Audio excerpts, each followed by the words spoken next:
Hiya Pirates, today we're going to work with heat of formation, which is the easiest way to deal with any of this, assuming you remember what the basic idea of heat of formation is. So remember that heat of formation is the energy involved when, and here's the important bit, 1 mole, it's got to be 1 mole of a compound is formed from its elements, and that's the key aspect of it, in their standard states. 1 mole of a compound is formed from its elements in their standard states. That's what heat of formation is.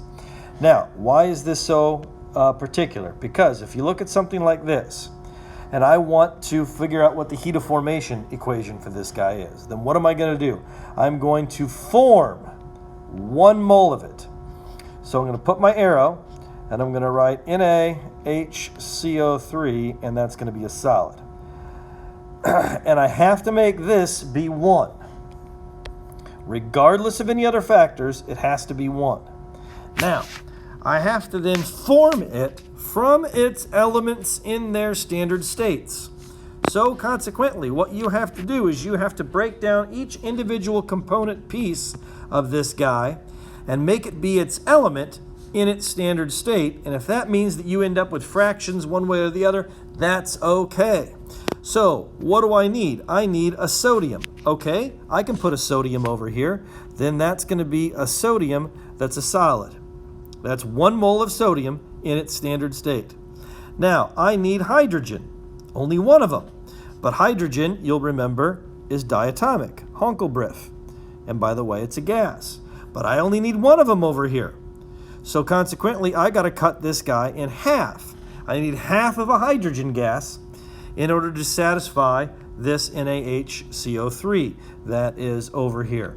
And this is why it gets a little tricky, is because we normally don't like to have halves and quarters and so forth and so on. It's perfectly fine. There's nothing wrong with it.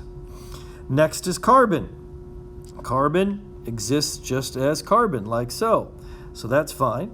And now I need 3 oxygen. But remember, oxygen exists as O2 in its standard state. But I need 3 of them. So that means I have to have 3 halves of my oxygen that is there.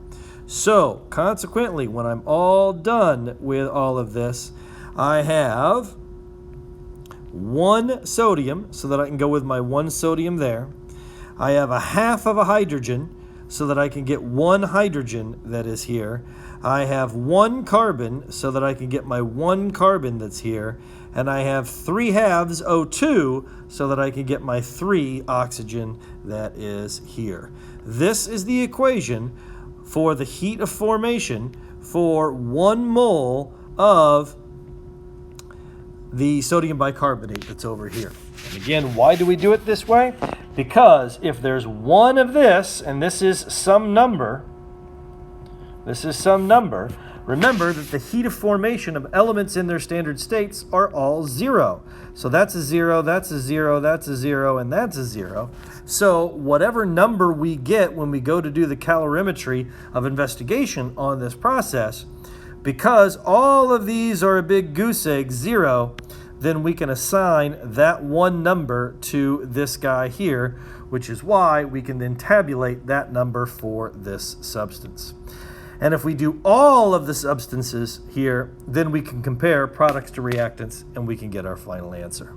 So remember that the balanced equation that represents heat of formation, if it's a heat of formation equation, it has to be elements that turn into 1 of the product over here.